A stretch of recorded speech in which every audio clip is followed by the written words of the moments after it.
Attracted armature પ્રકારના રિલેની રચના અને કાર્ય સમજાવો.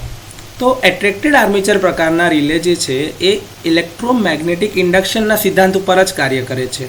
તેમાં એક સી આકારનું આયન કોર હોય છે અથવા તો ઇલેક્ટ્રોમેગ્નેટ હોય છે, જેના એક છેડે સોફ્ટ આયન આર્મેચર લગાડવામાં આવે છે. જો તમે અહીં આકૃતિમાં જોતા હોય તો આ એક સી પ્રકારનું કોર છે, સોફ્ટ આયનનું કોર, જેના ઉપર એક આ વાઇન્ડિંગ વીંટાય છે, જેમાંથી સપ્લાય જવાના કારણે ઇલેક્ટ્રોમેગ્નેટ બને છે. અને આ તમારું એક આર્મેચર છે, જેને એકાદ છેડા ઉપર લગાડ્યો, કાં તો આ બાજુ લાગે કાં તો આ બાજુ, ગમે ત્યાં તમે લગાડી શકો છો. હા, સી શેપ મેગ્નેટ તમે ઊંધું મૂકો તો આખી રચના ઊંધી બી થઈ શકે છે, એ બી કંઈ ખોટું નથી, એ બી બરોબર હોઈ શકે છે.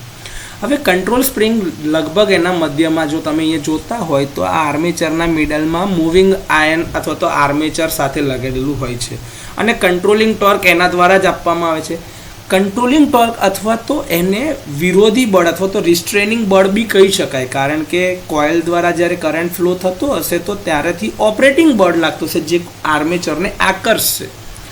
તો આ કેસની અંદરમાં રિસ્ટ્રેનિંગ બળ જે છે એ તમારા સ્પ્રિંગ દ્વારા આપવામાં આવે છે અને જેથી આર્મેચર જ્યારે ડીએનર્જાઇઝ થાય ત્યારે પોતાની મૂળ સ્થિતિમાં પાછું આવે તો એ જર્ક ના લાગે ને ત્યાં આગળ અટકાઈ જાય. તો એટલા માટે સ્પ્રિંગ અરેન્જમેન્ટ મૂકી છે.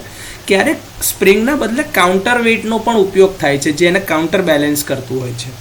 રિલેના સક્સેસફુલ ઓપરેશન એટલે કે સફળ ઓપરેશન થવા માટે જરૂરિયાત એ છે કે ઓપરેટિંગનું જે બળ હશે એ તમારા રિસ્ટ્રેનિંગ એટલે કે જે નોન ઓપરેટિંગ ફોર્સ હશે એના કરતાં વધારે થવું જોઈએ. તો જ તમારી એ રિલેના ટ્રીપ કોન્ટેક્ટ ક્લોઝ થશે અને રિલે એનર્જાઇઝ થઈને ટ્રીપ કમાન્ડ આપશે. હવે જ્યારે આવું થાય છે ત્યારે તમારા આર્મેચર જે છે એને અહીંયા આગળથી જે બળ લાગ્યું એ આ સ્પ્રિંગના બળ કરતાં વધારે હોવાના કારણે આર્મેચરને પોતાની તરફ આકર્ષશે. હવે એ આકર્ષ એટલે આર્મેચર ઉપર તરફ ગતિ કરે તો અહીંયા આગળ આવે એટલે ટ્રીપ કોઇલના જે કોન્ટેક્ટ છે એ ક્લોઝ થાય અને જેવા ક્લોઝ થાય એટલે કે મૂવિંગ કોન્ટેક્ટ જે તમારા ફિક્સ કોન્ટેક્ટ તરફ આગળ જાય છે અને ટ્રીપ કોઇલને એનર્જાઇઝ કરે છે, જેના કારણે બ્રેકર ઓપરેટ થશે અને હેલ્ધી પાર્ટને ફોલ્ટી પાર્ટથી છૂટા કરશે.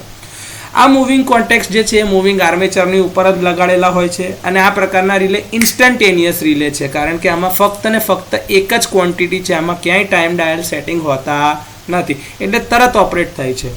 આ પ્રકારના રિલે એસી અને ડીસી બંને સાથે કામ કરી શકે છે, કારણ કે ખાલી ને ખાલી કરંટના મૂલ્ય ઉપર આધારિત છે. આમાં તમે જોઈ શકતા હોય તો ખાલી એન્ટરિંગ ધી કરંટ અને લિવિંગ ધી કરંટ એટલે કરંટના મૂલ્ય ઉપર જ આધાર થશે. જે બી બળ લાગશે એટ્રેક્શનનું એ કરંટના મૂલ્ય પર જ આધારિત છે. બીજું કે કરંટના સેટિંગ ધારો કે તમારે બદલવા હોય કે ભાઈ તમે સિસ્ટમ રીસ્ટ્રક્ચર કરતા હોય ત્યારે કરંટનું મૂલ્ય બદલાતું હોય તો એના માટે તમારે જો કરંટના મૂલ્ય બદલવા હોય તો આ જ કોઇલની અંદરમાંથી તમે ટેપિંગ બહાર કાઢી શકો છો ને એ પ્રમાણે કરંટના સેટિંગ પણ બદલી શકાય, જેથી આખી રિલે બદલવી પડે નહીં. તો આ રીતે એટ્રેક્ટેડ આર્મેચર પ્રકારની રિલેનું રચના અને કાર્ય તમે શાંતિથી સમજાવી શકો છો અથવા તો પરીક્ષામાં લખી શકો છો.